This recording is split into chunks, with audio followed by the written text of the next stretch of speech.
안녕하세요. 7월 14일 어린이 조선일보 NI 지면 해설 강의를 맡은 안예진 기자입니다. 그럼 오늘 4면 강의 시작해보려고 하는데요.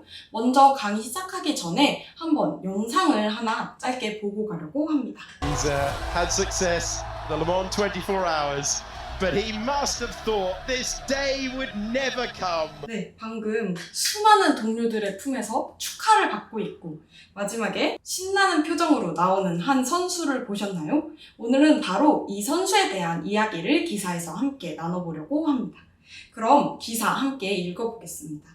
오늘 기사의 제목은 만년하위권 15년간 239번 도전 끝에 트로피 거머쥐였어요 입니다. 오늘의 주인공 바로 휜켄베르크라는 사람입니다. 과연 우리가 휜켄베르크라는 사람에 대해서 무슨 기사를 읽게 될지 한번 지금부터 살펴보도록 하겠습니다. 미래의 챔피언이 될 거라는 기대를 받으며 대회에 참가하지만 형편없는 성적으로 결국 방출된 선수. 하지만 불굴의 의지로 도전을 이어간 이 선수는 15년 만에 결국 생애 첫 포디엄은 시상대입니다. 시상대에 오르는 영광을 누리게 됐습니다. 우리 여기서 불굴이란 온갖 어려움에도 굽히지 아니함이라는 뜻인데요. 온갖 어려움, 정말 많은 장애물에도 굽히지 않고 의지로 도전을 이어나간 선수, 바로 우리가 지금까지 본 휜켄베르크라는 사람의 이야기입니다. 이 선수는 바로 세계에서 가장 유명한 자동차 경주 대회 포뮬러 1, F1의 드라이버인 니코 휜켄베르크의 이야기입니다. 우리 제목에도 나왔고 아까 제가 말씀드린 것처럼 이 니코 휜켄베르크라는 사람의 이야기가 과연 무엇이길래 이렇게 기사까지 나오는 건지 한번 보려고 하는데요. 7월 6일 현지 시각이죠. 7월 6일 영국 실버스톤 서킷에서 열린 F1 영국 그랑프리에서 키크 자우버 소속 드라이버인 니코 휜켄베르크, 독일 사람입니다. 이 휜켄베르크가 3위를 차지하면서 2010년에 F1에 데뷔한 이후로 처음으로 시상대에 올랐습니다. 포디엄은 3위 이내로 입상해서 시상대에 오르는 것을 말하는데요. 그래서 우리 보통 올림픽이나 동계올림픽을 보면은 시상대가 있죠. 그래서 1등, 2등, 3등 이렇게 이 시상대를 포디움이라고 합니다. 이 포디움에 오르게 된 건데요. 우리 여기에서 F1이란 무엇일지 먼저 짧게 살펴보면요. F1은 포뮬러 1을 줄인 말입니다. 세계에서 가장 유명한 자동차 경주 대회인데요. 팀마다 특별한 기술로 만든 차로 경쟁을 합니다. 한 시즌 동안 여러 나라에서 경주가 열리고요. 각 팀은 2명의 드라이버와 엔지니어가 함께합니다. 그래서 드라이버의 실력뿐만 아니라 차량의 성능 그리고 기능도 경기의 승패를 가르는 요소예요. 그래서 우리 운전을 하는 드라이버와 이제 차를 만들고 또 수리하는 성능을 책임지는 우리 이제 엔지니어까지 2명이 한 팀을 이뤄서 같이 경기를 진행하는 거라고 보시면 됩니다. 그래서 우리 이 F1, 요즘에 F1이라는 영화도 나왔잖아요. 그 영화에서 본 것처럼 자동차 경주를 하는 거라고 쉽게 생각하시면 됩니다. 아주 빠르게 자동차를 운전을 하고 엄청난 서킷을 가게 되는데요. 짧게 그 영상을 잠깐 살펴보면요. 여기 이제 뒤에 저 자동차들이 보이시나요? 이 자동차들이 한 번에 윙 하고 가는 경기라고 생각하시면 됩니다. 네, 여기서 보시면 이렇게 자동차들이 운전을 시작하죠. 이런 경기를 바로 F1이라고 하는데요.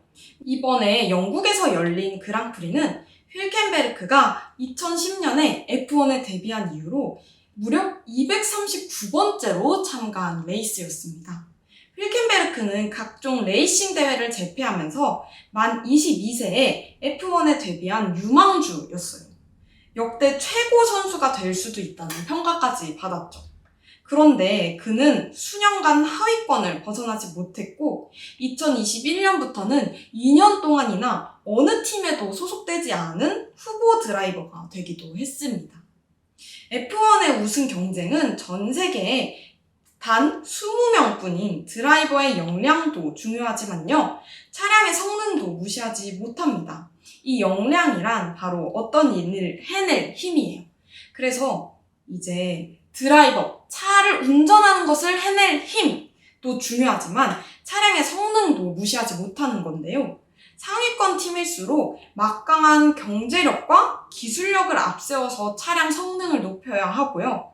이것이 바로 드라이버의 성적으로까지 이어지는 것입니다. 그래서 차량 성능이 떨어져 예선에서 좋은 기록을 내지 못한 팀은 본선 때 뒤쪽에서 출발을 해야 합니다. 그래서 여기 우리 아까 본 것처럼 여기 이 장면에서 뒤에 있는 사람들은 예선에서 좋은 성적을 내지 못한 거라고 보시면 됩니다.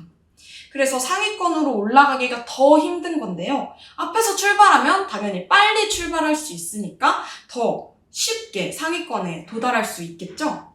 휜켄베르크도 이번에 마찬가지였습니다.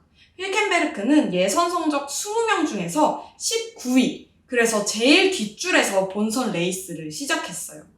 하지만 날씨가 그를 도왔습니다. 이 레이스에서는 땅이 충분히 마르기 전에 드라이 타이어로 바꿔서 미끄러지거나 사고를 내는 드라이버가 많았습니다. 왜냐면 이제 비가 왔기 때문에 땅이 젖어 있는 거예요. 그런데 그 땅이 충분히 마르기도 전에 마른 땅을 운전하는 바퀴로 갈아 끼웠기 때문에 막 미끄러지거나 그 빗길에 미끄러지거나 사고를 내는 사람들이 많았던 겁니다.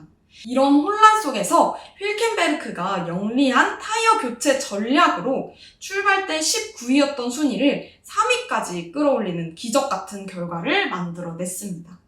이 전략은 전쟁을 이끌어 나가는 방법이나 작전을 말하는데요. 그래서 이 F1 경기를 하는 작전, 방법을 잘 짜낸 거죠. 그래서 19위였던 순위를 3위까지 올린 겁니다. 휜켄베르크는 내가 해낼 능력이 있다는 걸 믿었다면서 지금 감정은 순수한 행복 그 자체라고 말했습니다. 그래서 우리 여기 사진을 보면 트로피를 들고 기뻐하는 이 휜켄베르크의 미소가 가득한 것이 보이시죠? 정말 순수한 행복이 담긴 이 미소입니다.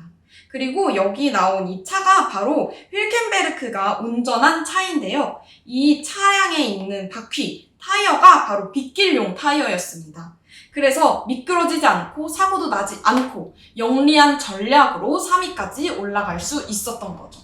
15년 만에 239번의 도전 만에 트로피를 거머쥔 이 휜켄베르크의 우리 이 지금까지 해낸 노력, 의지 우리가 생각하면서 한번 문제를 같이 풀어보겠습니다. 먼저 1번 문제입니다. F1 대회에서 상위권 팀이 우승할 확률이 높은 이유가 무엇일까요? 위에 기사 본문을 보면요. 상위권 팀일수록 막강한 경제력과 기술력을 앞세워서 차량 성능을 높인다고 했죠. 이것이 드라이버의 성적으로 이어진다고 했는데요. 그리고 또 특히 성능이 떨어져서 좋은 기록을 내지 못하면 예선에서 본선에서 뒤쪽에서 출발해야 한다고 했습니다. 그래서 상위권 팀은 막강한 경제력 그리고 기술력을 앞세워 차량 성능을 높입니다. 이는 드라이버의 성적으로 이어지고요. 특히 왜 그러냐 하면 상위권 팀이 이제 더 앞쪽에서 출발할 수 있기 때문입니다. 여기 좋은 기록을 내지 못하면 뒤쪽에서 출발해야 한다고 했잖아요. 그래서 예선에서 좋은 기록을 내 앞에서 출발할 수도 있기 때문이다. 본선에서라고 추가해주시면 좋을 것 같아요. 앞에서 출발할 수 있기 때문이다. 이렇게 작성을 해주시면 되고요. 다음으로 2번 문제입니다. 휜켄베르크가 이번 대회에서 19위였던 순위를 3위까지 끌어올릴 수 있었던 까닭이 무엇이었나요? 보면 이날 레이스에서 타이어를 제대로 바꾸지 못해서 사고가 나거나 빗길에 미끄러지는 선수들이 많았다고 했는데요. 그래서 이런 혼란 속에서 영리한 타이어 교체 전략으로 순위를 3위까지 끌어올렸다고 했죠. 그래서 여기에다가 답을 쓸 때 영리한 타이어 교체 전략을 펼쳤기 때문이다. 이렇게 작성해 주시면 되는데 이 타이어 교체 전략 무엇이었을까요? 우리 사진 설명에 나온 것처럼 빗길용 타이어를 장착하고 서킷을 돌았습니다. 그래서 빗길용 타이어로 서킷을 돌았다. 이런 전략을 통해서 우리 19위에서 3위까지 올라갈 수 있었다. 이렇게 이해하고 작성해 주시면 됩니다. 마지막으로 3번 문제입니다. 힐켄베르크는 어떻게 15년 동안 포기하지 않고 F1에 도전할 수 있었을까요? 여러분의 생각을 적어주시면 됩니다. 힐켄베르크는 정말 유망주였습니다. 사람들에게 최고의 선수가 될 수 있다라는 평가도 받았는데 그럼에도 수년간 하위권을 벗어나지 못했죠. 하지만 이제 2010년 F1 데뷔 이후 15년 만에 총 239번째로 경기를 한 이후에 이렇게 포디움에 올랐는데 어떻게 포기하지 않고 F1에 도전할 수 있을까? 우리 마지막 문단에서 힐켄베르크가 뭐라고 했죠? 내가 해낼 능력이 있다는 걸 믿었다라고 했는데요. 이렇게 자기 자신을 믿고 포기하지 않고 이렇게 나아간 거죠. 힐켄베르크는 나와 팀을 믿는 믿음으로 포기하지 않았다. 이게 지면에서 찾을 수 있는 답이고요. 이 외에도 여러분이 생각하시는 힐켄베르크가 포기하지 않을 수 있었던 그 원동력이 무엇이었을지 한번 생각해서 적어보시면 좋을 것 같습니다. 그럼 오늘 강의는 여기서 마치도록 하겠습니다. 감사합니다.